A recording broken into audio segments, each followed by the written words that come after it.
पे टीडीएस कैसे डिडक्ट होता है? ये सवाल कमेंट्स में, मेरे डीएम्स में बहुत से लोगों ने पूछा है और आज इसी पर मैं आपको एक डिटेल्ड वीडियो बना के आपके सारे सवालों के जवाब दे रही हूं। हाय, मैं हूं आकांक्षा, मैं एक फुल टाइम फ्रीलांसर हूं, that is why freelancing female from India.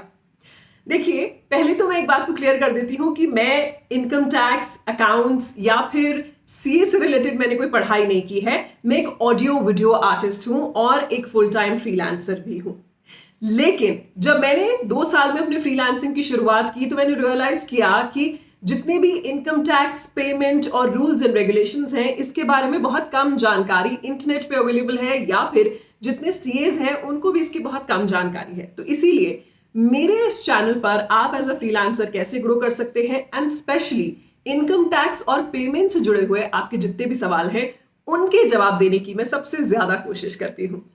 Upwork, जो कि एक फ्रीलांस मार्केटिंग प्लेस है और जो 180 कंट्रीज में ऑपरेट करती है, इंडिया में भी ऑपरेट करती है। फ्रीलांसिंग मार्केट प्लेस का मतलब क्या होता है कि फ्रीलांसर्स यानी कि आपके और मेरे जैसे प्रोफेशनल फ्रीलांसर्स अपना पोर्टफोलियो वहां पे क्रिएट करते हैं, बायर्स फ्रीलांसर्स को हायर करते हैं और फिर इसमें जो ट्रांजैक्शन होता है इस पे हर कंट्री के हिसाब से कुछ ना कुछ टैक्स और पेमेंट रूल्स अप्लाई होते हैं। आज के वीडियो में जो बहुत बड़ा कंफ्यूजन है सबको कि अपवर्क पे टीडीएस कैसे काम करता है और क्यों काम करता है, इसके मैं आपको जवाब देने वाली हूं। बाय द वे, आप मुझसे इंस्टाग्राम पर भी जुड़ सकते हैं, आरजे आकांक्षा के नाम से मेरा हैंडल है, handle with care and love. शुरुआत करते हैं। सबसे पहला सवाल कि अपवर्क पे टीडीएस क्यों डिडक्ट होता है। तो देखिए, इंडियन गवर्नमेंट के हिसाब से जो 2020 में हमारा यूनियन बजट आया था उसमें ये क्लियर किया गया था कि कोई भी ई कॉमर्स वेबसाइट है, ई कॉमर्स वेबसाइट अगर वो इंडिया के बाहर से ऑपरेट कर रही है जैसे कि अपवर्क, तो वो लायबल है टीडीएस डिडक्ट करने के लिए, जिसका मतलब हुआ टैक्स डिडक्टेड एट सोर्स। इसमें हर ट्रांजैक्शन पर एक पर्टिकुलर परसेंटेज डिडक्ट की जाएगी जो कि सीधे हमारी सेंट्रल गवर्नमेंट यानी कि गवर्नमेंट को या फिर आईटी डिपार्टमेंट को सबमिट की जाएगी। अब इसे आप क्लेम कैसे कर सकते हैं ये मैं वीडियो में आपको आखिर में बताऊंगी, तो इसलिए मेरे साथ बने रहिए। अब इसी के हिसाब से अपवर्क भी इंडियन गवर्नमेंट के लॉज को फॉलो करते हुए 1 अक्टूबर 2020 में उन्होंने अपने टीडीएस रूल्स को अपडेट किया है, जिसे आप आपकी स्क्रीन पर देख सकते हैं, मैं आपको दिखा रही हूं। तो यहां पे अपवर्क जो आपका टीडीएस है वो इंडियन गवर्नमेंट के लॉ के हिसाब से ही डिडक्ट करता है। दूसरा सवाल आता है कि अपवर्क पर टीडीएस कितना डिडक्ट किया जाता है।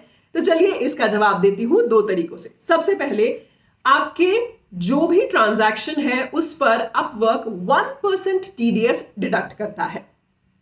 लेकिन अगर आपने अपना पैन कार्ड नहीं अपलोड किया हुआ है अपवर्क पे, तो फिर यही टीडीएस आपका 5% हो जाएगा। यहां पर एक और आपको टर्म समझा देती हूं। बहुत जगह पे टीडीएस को विद होल्ड यानी कि होल्ड किया हुआ टैक्स भी कहा जाता है।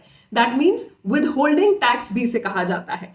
तो इसलिए मैं बार बार कहती हूं कि फाइवर पे, अपवर्क पे, freelancer.com पे, guru.com पे जब आप अपना प्रोफाइल बना रहे हैं तो आपकी पेमेंट सेटिंग्स को भी आप पूरा कंप्लीट कीजिए। ये मत सोचिए कि जब मेरा पेमेंट आएगा तब देखी जाएगी, क्योंकि इससे फिर बाद में कॉम्प्लिकेशंस होंगे। इसीलिए आपका कम से कम टैक्स डिडक्ट हो तो आप अपना पैन कार्ड इसको आप पहले से अपलोड कीजिए। यहां पर अगर आपका सवाल आता है कि आप अंडर 18 होल्डर हैं और आपके पास पैन कार्ड नहीं है, तो इसके लिए आपको मेरे कुछ शॉर्ट्स देखने चाहिए जहां पर मैंने पैन कार्ड से रिलेटेड पूरी जानकारी दी है, और खासकर जो फ्रीलांसर्स अंडर 18 हैं उनके लिए मैंने एक वीडियो बनाया है, आप वो देख सकते हैं। अगला सवाल आता है कि अपवर्क पे जो टीडीएस डिडक्ट होता है ये आपको या मेरे को, हम जैसे जो फ्रीलांसर्स हैं उन्हें कैसे इफेक्ट करता है। तो इसके लिए जैसा मैंने आपको बताया कि सेंट्रल गवर्नमेंट ने अक्टूबर 2020 में ये लॉ इफेक्टिव किया है कि जितने भी ई कॉमर्स ऑपरेटर्स हैं जो इंडिया के बाहर से भी ऑपरेट कर रहे हैं उन्हें हर ट्रांजैक्शन पर टीडीएस डिडक्ट करना होगा। अपवर्क के केस में एक बार फिर से बता देती हूं, 1% डिडक्ट होता है आपके ट्रांजैक्शन पे और 5% अगर आपने अपना पैन कार्ड अपवर्क पे अपलोड नहीं किया है। अब यहाँ पे एक और बहुत इंपॉर्टेंट पॉइंट बता देती हूँ कि अपवर्क चाहता है कि कम से कम आपका टीडीएस या फिर विद होल्ड टैक्स हो। तो इसलिए वो जब आपका टैक्स कैलकुलेट करते हैं टीडीएस आपके ट्रांजैक्शन पे, तो वो ग्रॉस अमाउंट पे करते हैं, जिसमें आपकी सर्विस फी या किसी तरह की और कोई फी अगर अलग से लग रही है उसको हटाकर आपका टीडीएस कैलकुलेट किया जाता है, जिससे आपका टीडीएस कम से कम हो। अब यहां पर मैं आपको एक प्रो टिप दे देती हूं। सबसे पहले जब भी आप अपने क्लाइंट के साथ बात कर रहे हैं और उन्हें रेट कोट कर रहे हैं तो उसमें दो चीजें जरूर इंक्लूड कीजिए। पहला तो जो अपवर्क की फीस होती है, अपवर्क की फीस एक अलग स्लैब पे चलती है, वो आपको जरूर से देखनी चाहिए।